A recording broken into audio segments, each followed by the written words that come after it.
Hi there! At saya-saya dito. Nandito tayo sa Glasgow, Scotland. Barrio Fiesta. Dami-dami. Libo-libo ang tao. Pero we have two nurses sa katabi ko. Anong name mo? Geraldine Do. Ikaw? Imelda Ju. Ikaw ngayon, nasubukan mo na ang MXT before. Opo. Matagal na. Capsule, yung coffee. Pareho. Nagdadala ka here, ha? Opo. But you want to introduce it kay Ma'am Imelda. Opo. Ma'am Imelda is a nurse. Ngayon, nagwo-work siya pero retired na. Pero here, Nursing home. nursing home. So, yung mga may edad na ang tinaalagaan mo. And we don't want na siyempre magkaroon ng sakit tulad ng mga nandun, ano? And that is why gustong introduce sa'yo yung MX3. At saka wala kang maintenance, right? So, yan ang maganda sa'yo, yung ating MX3 capsule, 500 mg. Alam mo, you can take it as your vitamin. Di ba nagba-vitamin ka? Yes. Ang kagandahan ng MX3 capsule natin, natural. Okay. At saka, Filipino. Tama, di ba? Filipino nga. Support the Filipino. Yes. Thank you! Thank you, Thank you, MX3!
Believable story. Mga kwento. Naranasan kong ma-discriminate ang sarili kong pamilya. Ang hirap, no? Kasi lumaban ka naman ng patas pero iba yung tingin nila sa'yo kasi PWD ka. Buhay. Hindi madali na malayo sa pamilya. Pero sa ikagiginhawa ng buhay nila, tinatagan ko yung loob ko. Pinangako ko sa sarili ko, anumang unosong dumating, ilalaban ko yung pangarap ko. At tagumpay. Bawat pait na dumaan, lahat yun, hindi ko na nararamdaman. Kasi, andito na ako eh. Naabot ko na. Ginapang ko to bang para kang laging umakit ng mundo. Pero, nung dumating na yung takdang oras para sa akin, napasalamat Lord talaga ako para sa kanya lahat ng ito. Thank you, Lord! Believable stories. Kwento. Buhay. at tagumpay. Inspirasyon Sa bawat kwento. Believable stories. Mga pangga, sa programang ito, walang format ang success. Walang formula, kanya-kanyang diskarte. At syempre, tuwing Webes, mapapakinggan ninyo ang kwento ng inspirasyon mula sa MX3, Dito Ako Bilim. Simula at pangarap. Lumaki sa isang pamilyang may malalim na pananampalataya, lalo na sa kanyang ina na likas na reliyosa. Ngunit sa kanyang pagtungtong ng kabataan at kolehiyo, unti-unting siyang nalayo sa Diyos. Mas pinili niya noon ang mga gimmick at barkada kaysa sa pagdalo sa simbahan at natutong mabuhay na hindi nakasentro sa Panginoon.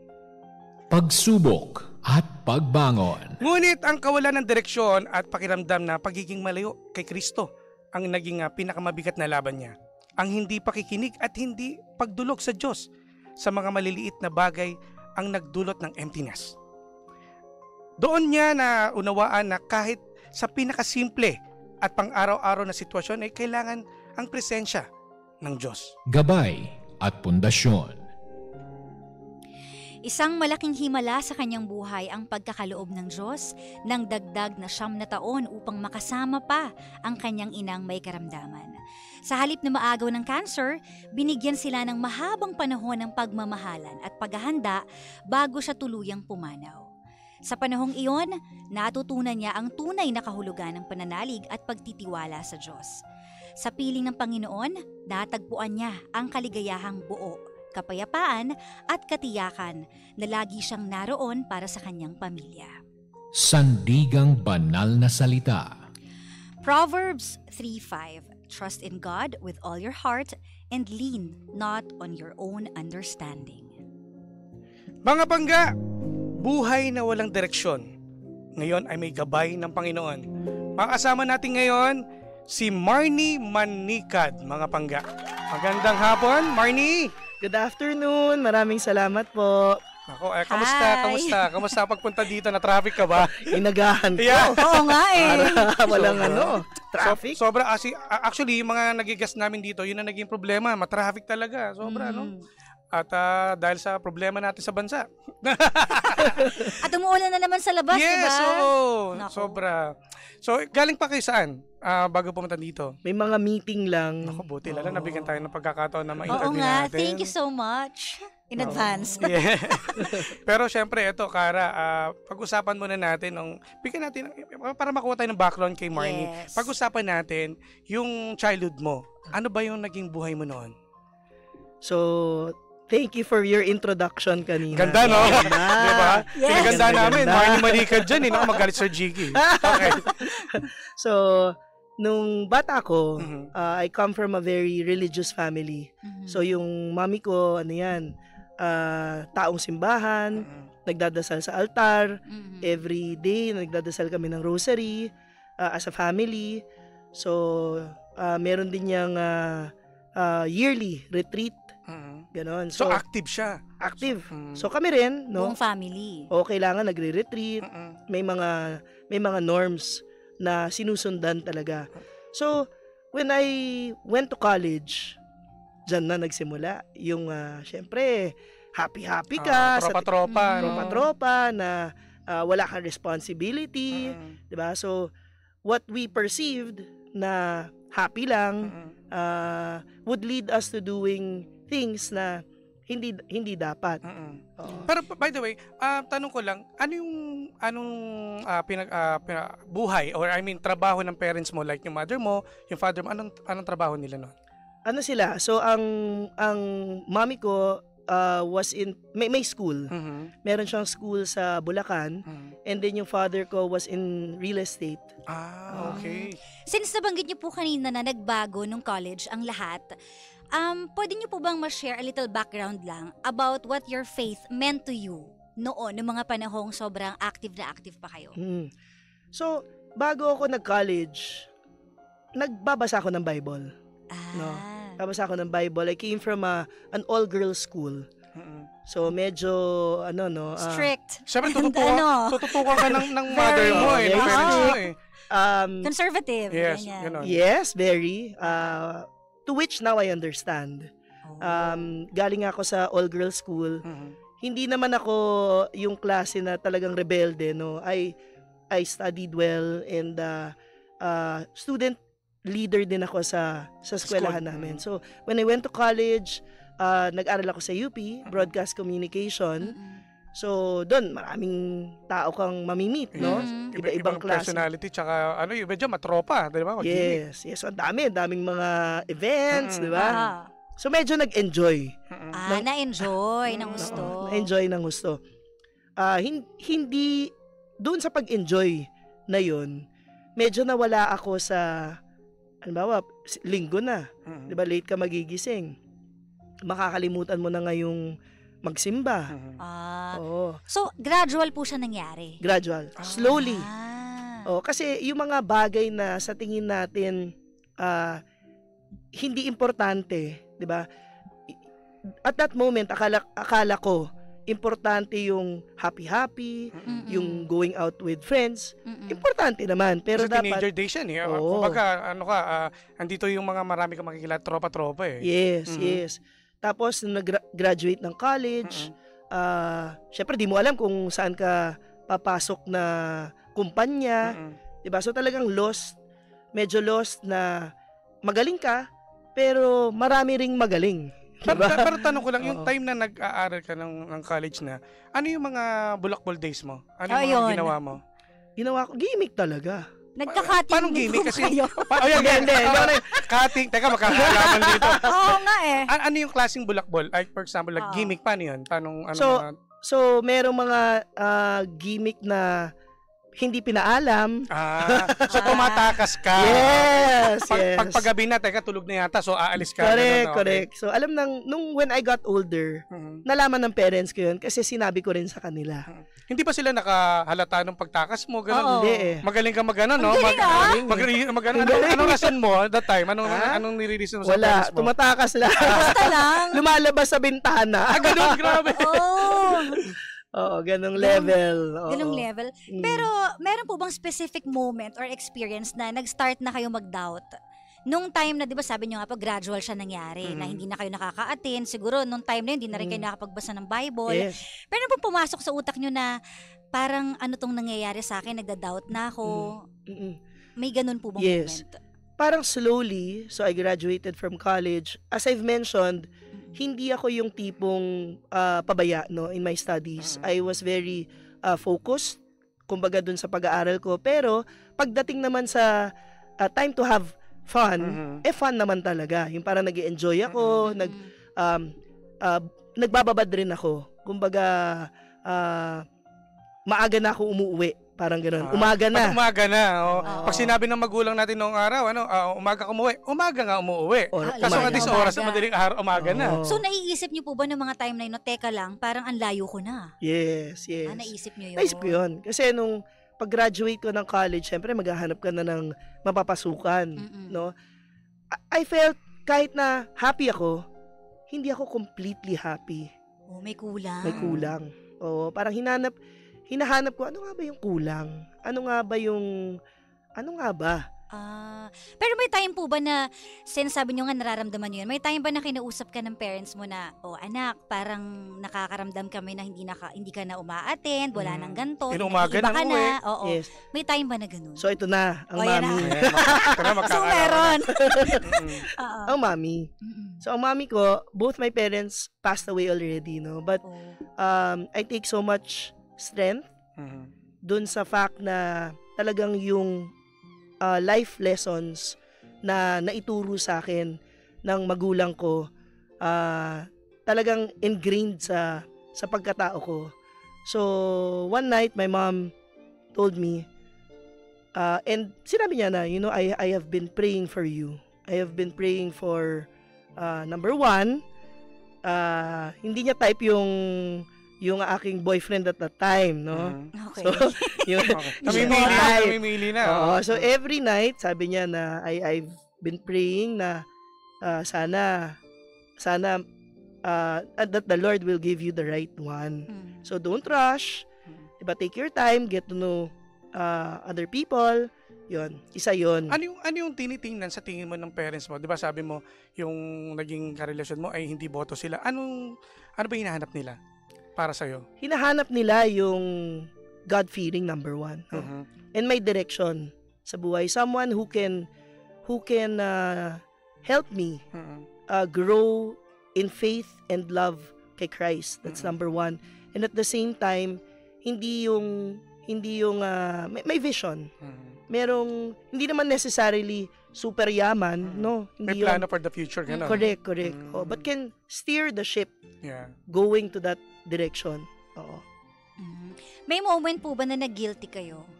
Na naisip nyo na tama pa ba tong ginagawa ko, parang sobrang layo ko na kasi balik na kaya ako, magbalik loob na kaya ako. Yung time, bago niyo sagutin, idadagdag ko na rin, yung time na gumigimik, natuto ka mag-inom, alam ng parents mo. Oo. Kasi kumbaga, syempre pag gimmick, maraming pwede mangyari. Nag-smoke, nag-inom. To what extent? Oo. Umiinom. Lahat. Umiinom, nagsusmoke. Okay. Oo. Yung smoke ko, hindi yung normal. Cloves pa nga eh. Yung gudang gana. Wala na yun actually. Face out na daw. Batang 90s na makarelate dyan. Hindi ako makarelate, Jim. Sorry ha. Hindi nicotine. Oo. Cloves. Totoo, alam ko yan. Yes, alam. At tatikman ko rin yan. Okay, sige, go ahead. So, yes. Yun. Going back to the question, na pagtanto-tanto ko na tama, no? Parang talagang may nawawala. So, dun ko na-realize na ang nawawala si Lord. So, slowly, I started going back to church. Not necessarily Sundays lang. I started going to church and pray. Doon nagsimula lahat. Paano makakawala sa mga tropa mo na nagyaya sa'yo before? Kasi magtatakin, ba't di ka na sumasama? So, nagtampo sila sa'yo. Hindi naman. Kasi, nung pumasok na ako ngayon sa... back then, I was employed sa GMA, no?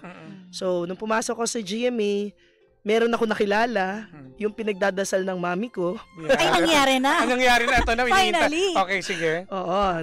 Na-meet ko sa GMA, and then, that person, yun na, led me...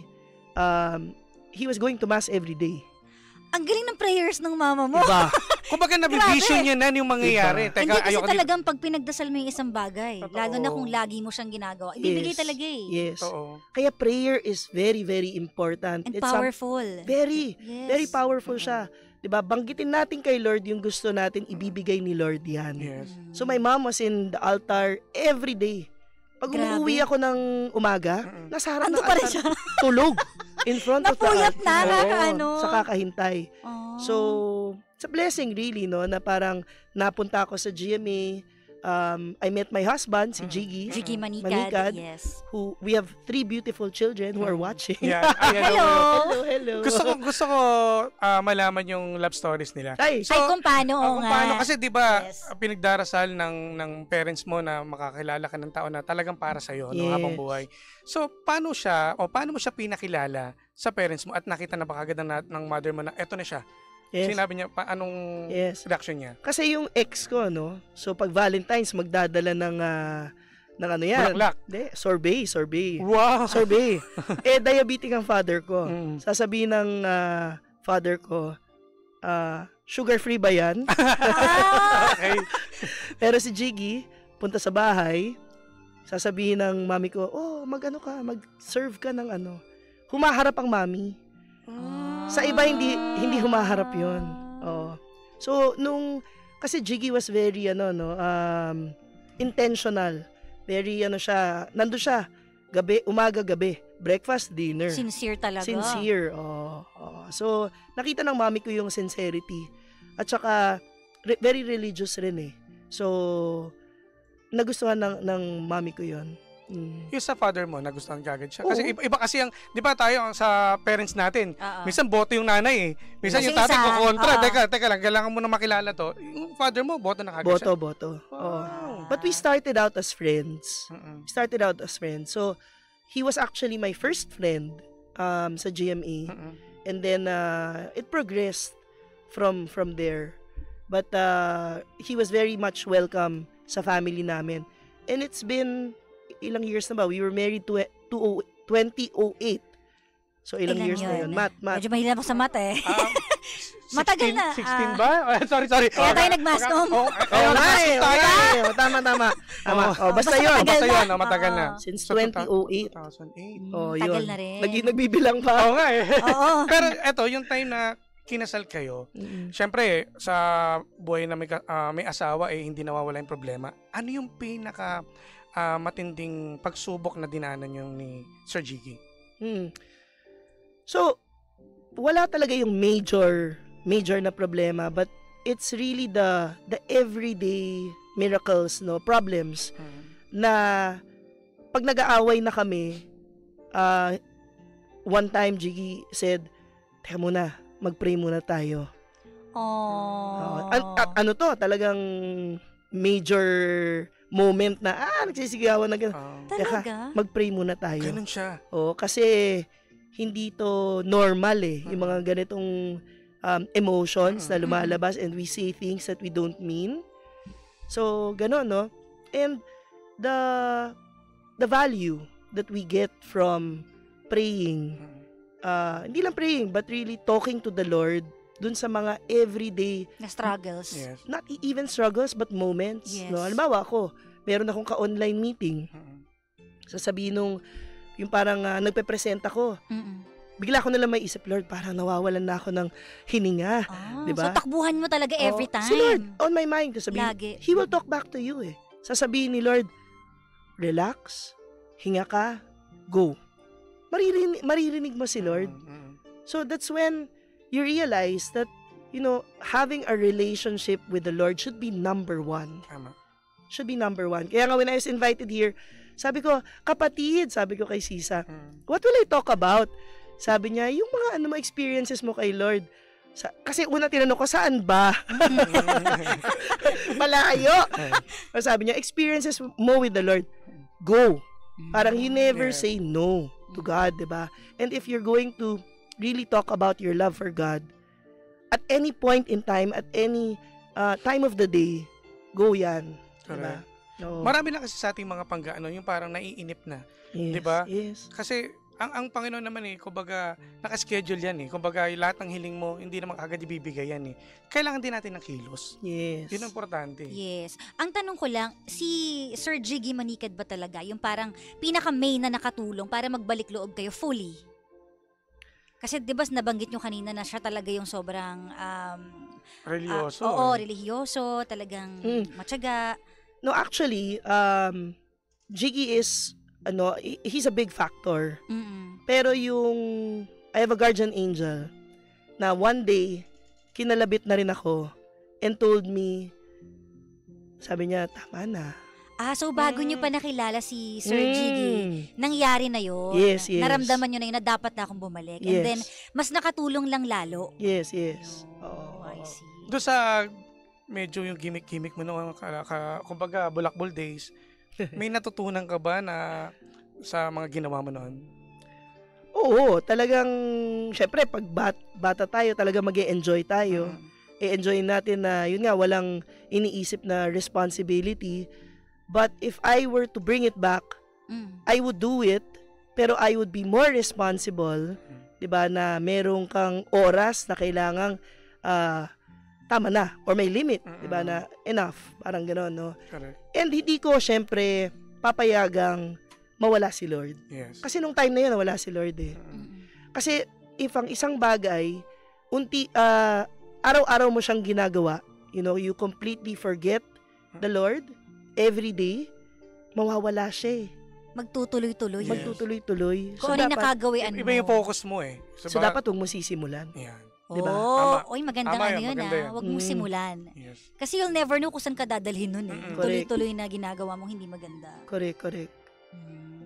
So anyway, sa marriage niyo, sabi niyo nga parang wala kayong masyadong major na fight na sobrang laki kasi yung kapag nag-aaway lang na normal naman sa mag-asawa, nagpe-pray kayo. So parang ang dami niyo rin nalampasang challenges through prayers. Yes. Yung mga 3 children po, no? Yes. How old is the eldest? 16. Dalagit. Sammy, hello, Sammy. Sabina, who's 14. And Simone, who's 10 years old. Ayan. So dahil teenagers sila, Ayan na. meron din ka ba kayong takot na syempre dahil syempre, pinagdaanan nyo in the past? Alam mo yung mga diskarte kung paano gumimik. Yes. Paano nyo in-handle yung Eh, alam ko children na nyo lahat ngayon? yan. Hindi sila makakapagsinungaling. Kaso ang Matataas hirap. ang bintana namin. Hindi nakakatakas. Kaso ang hirap ngayon kasi high-tech na tayo. High-tech. So paano mo na monitor Yes. yung anak mo? You know, by the grace of God, we have children who are puwera usog, mabait. Oh. Oo, they're, kumbaga, tinuturuan namin sila slowly. Halimbawa, yung 16-year-old namin, ito, wine. Ito, para marunong siyang tumikim, 'di ba? Para Alam niya na. hindi yung pag lumabas siya sa real world, hindi niya alam kung ano to. Yes. So slowly, this is gin, ito ano to, ganyan. Ah. Pero alam mo siya yung, I don't like it. Hindi ko Open na kayo sa gusto. ganun. Uy, pares tayo. Yeah. Kasi ganito yan. Siyempre, alam na natin yung tama ng alak eh. Yes. So ngayon, para hindi maging yung mga, kumbaga para ma-monitor natin yung anak natin kung hanggang saan sila. Correct. Diba? Oo. May mga ganun talaga. Ngayon, ganun ang pagpapalaki ng parents ngayon ha. Tama. Yung lalo ni mga batang 90s kasi nga, takot Oo. kami sa sarili naming multo. Totoo yan! Totoo to! Diba? Totoo yan. Inaamin ko po, totoo po yan. Lalo na kapag babae ang anak mo. Diyos Yes. ko. Babae ho ba? Yes. Sobra. Matakot ka na. Kaya talagang nakamonitor ako sa kanila. So, there's full trust, no? Sa mga batang ito. Kasi pinalaki natin sila, so we know na magiging okay sila. Yes. But at the same time, syempre, kailangan natin silang turuan habang mga bata pa. Kumbaga yung gabay pa rin nandun. Yes. Kahit nasabihin natin napaka-busy na nating tao, di ba? Ang dami nating pinagagawa ngayon. So, dapat hindi nawawala pa rin ang gabay ng magulang. Tama. Yes. Oo. Doon naman po tayo sa sa parents ninyo. Eto na. Ayan.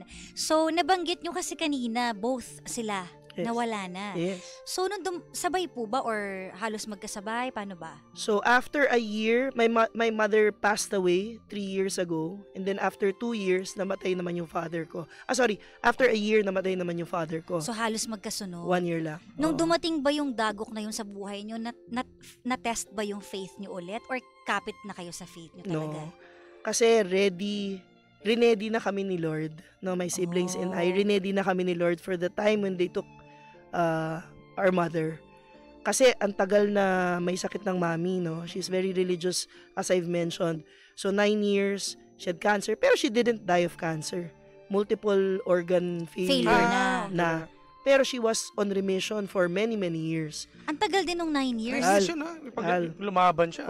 And sinabi ko rin kay Lord nung time na yon, Lord, di pa ako ready. Di pa po ako ready for mommy to go.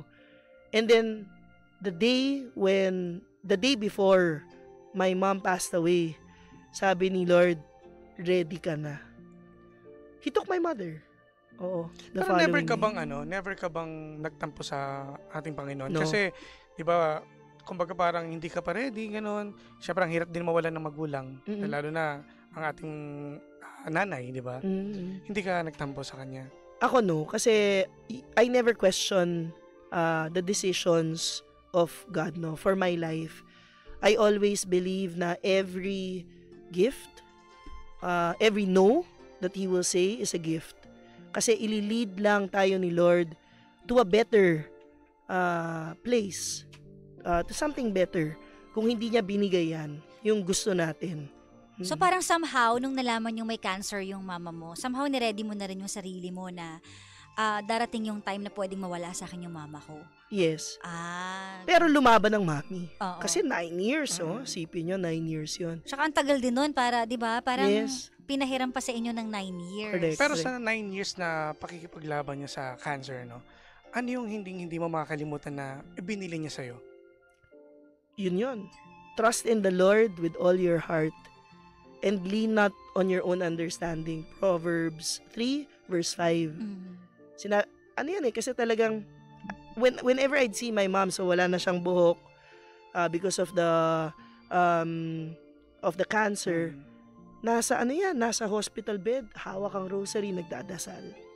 So nakikita mo rin kasi siyang strong na palaban. Very diba? strong. Importante yun eh. Lumaban talaga siya.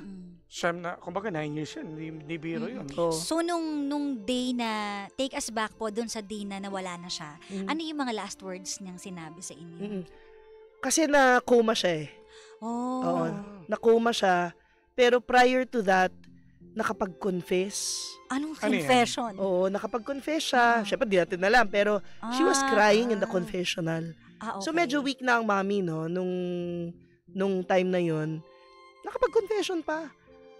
And you know what they say, di ba? Before you die, if it's a complete confession and sorry to our Lord, you will really go straight to heaven. So, lahat naman lahat naman nung nararapat for mom, nagawa naman before she passed away. So, it's really a blessing. Yung time that the Lord took her, she was ready. Oo, very much. Kung naging ready po siya at kayo, somehow, kumbaga na-anticipate nyo na may pwedeng mangyaring ganun, kumusta na po yung dad nyo naman? Oo. Paano niya tinanggap yun? So, yun ang malungkot. Kasi nung naiwan ng daddy, syempre, nahanap niya yung care, no? Yes. That only my mom could give him. And actually, nung buhay pa ang mommy, my dad said, sweetheart, sweats, ang tawag nila eh. Sweats. On our 50th anniversary, we will be together. Sabi niya. You know what? My dad passed away November 16, 2023. And ang anniversary, ang 50th wedding anniversary nila was May 19, 20, the following year. So talagang they were together.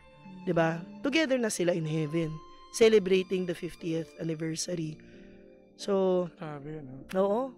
Pero yung bago yung father mo naman, ano yung naging Sakit. karamdaman niya?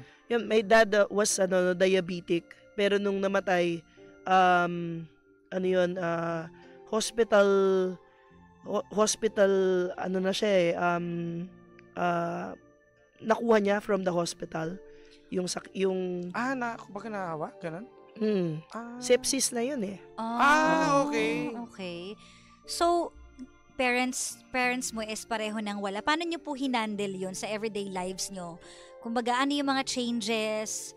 Paano nyo kinaya? Napakalaking pagsubok yan. Ano yung mga nakatulong? So, nung nawala na silang dalawa, Pareho, oo.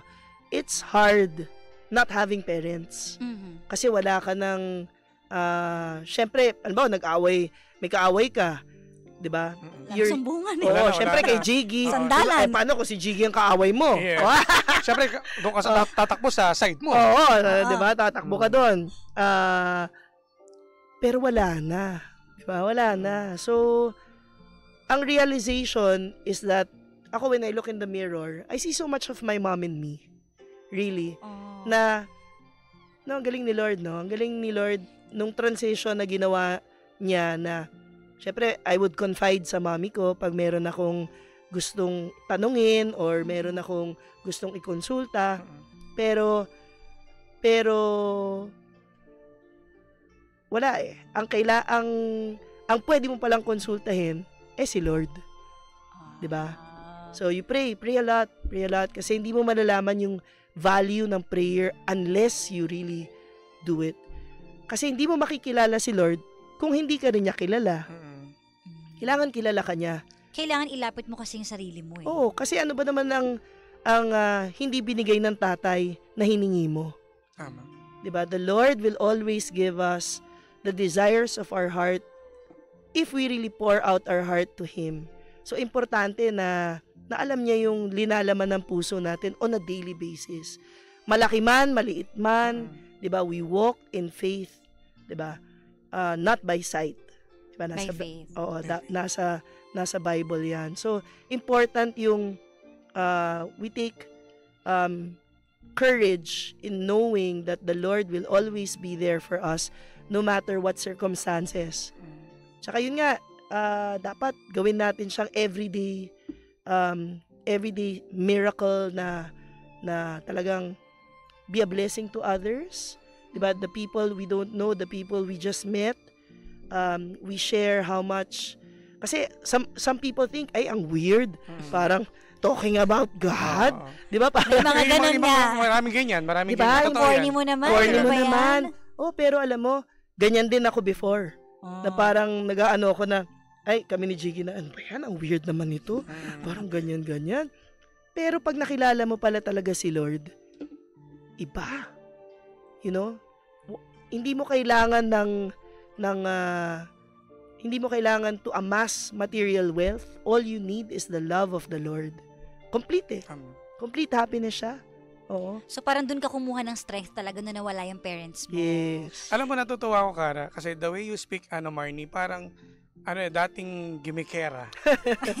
Na ngayon ay parang mother mo na. Diba? Yes. Ngayon, anong mensahe mo sa mother mo na kung nakikinig siya ngayon? Wow, baka maiyak ako. Kasi, di ba, ibig mo, ang dami pinagdaanan at I think natutuwa siya dahil ngayon, look at Proud you na now. proud siya sa'yo. Proud ka na. Proud na proud sila sa'yo. Anong mensahe mo sa kanya?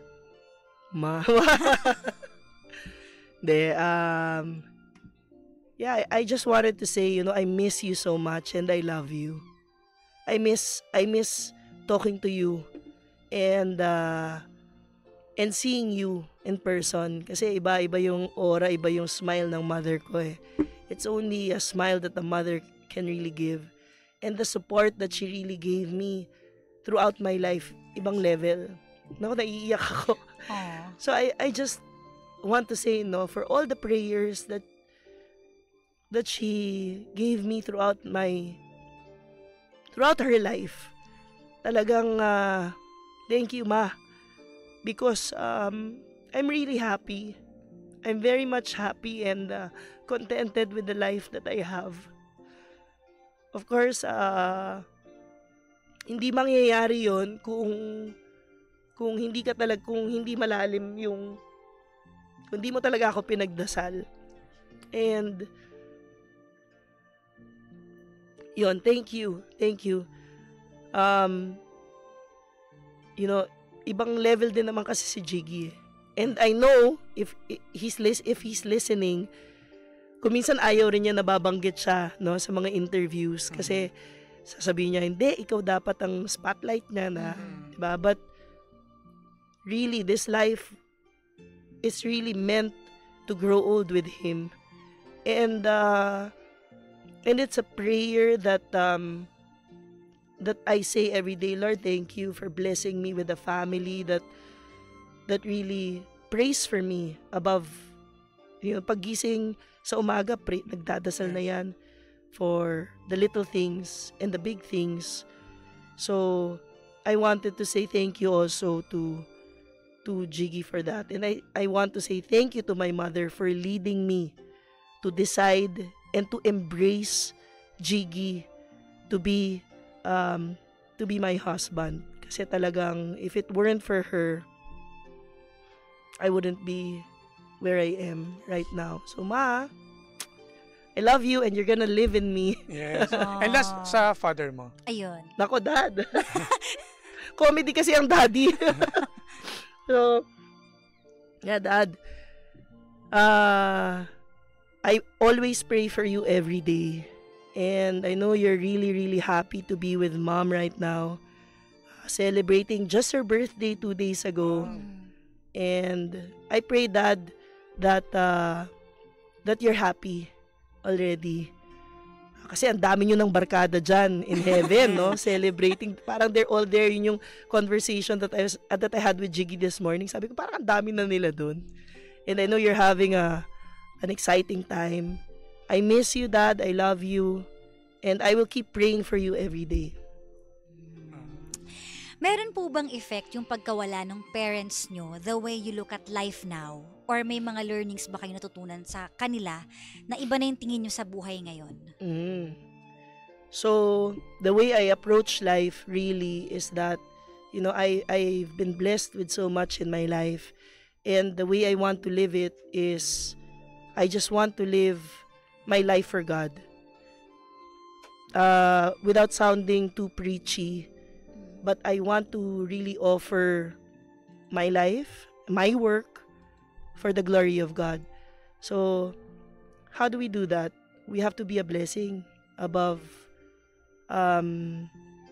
above first and foremost, no, to the people around us, to not only to our co-workers, our team members, but also to the community, to our country. So ano ba ang kaya kong gawin in my own little way to help those I can help or those who need help? So that's how I look at life. And kung minsan naiisip ko parang kulang pa. No, parang kulang pa. But the Lord will tell us what we're meant to do, what our mission here on earth is. Ano nga bang mission natin? 'Di ba? To live our life the way God wants us to live it. And and our life should be an offering to Him. Yun. Very inspiring Oo. words.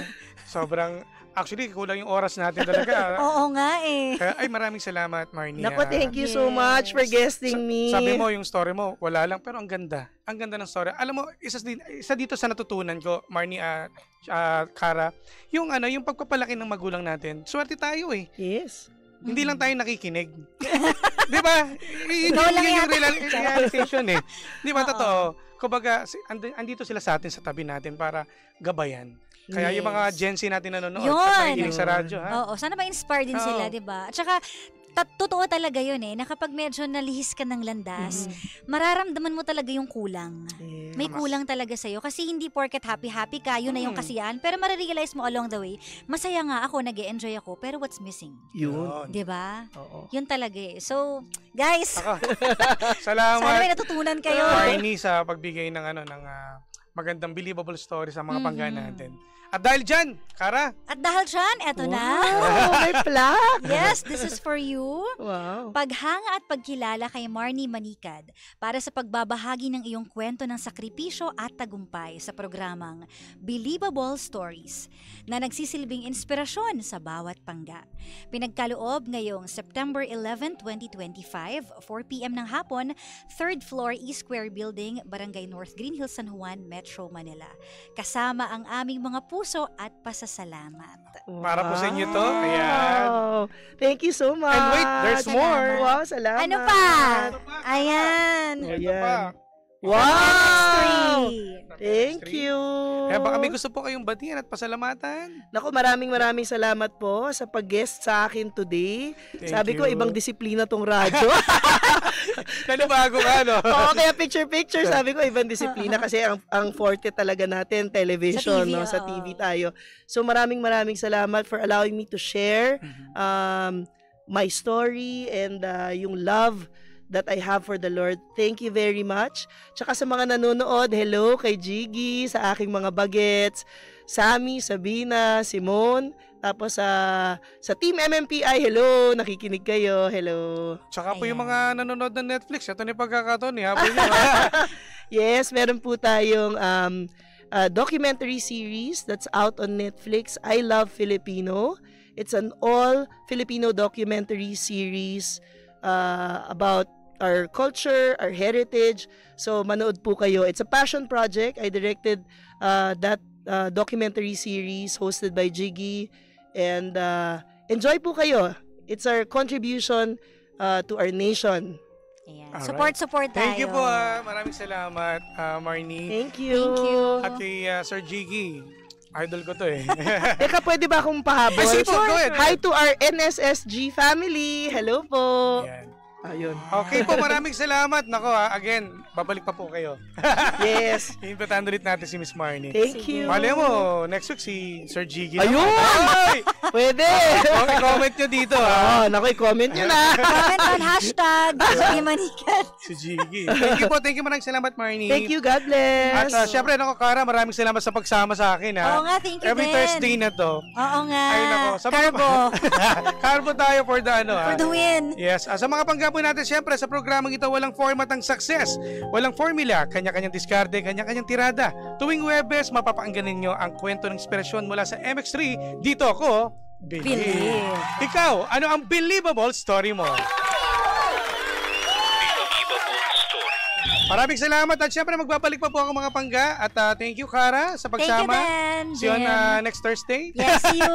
Alright, tutok pa rin dito mga pangga sa same pero iba.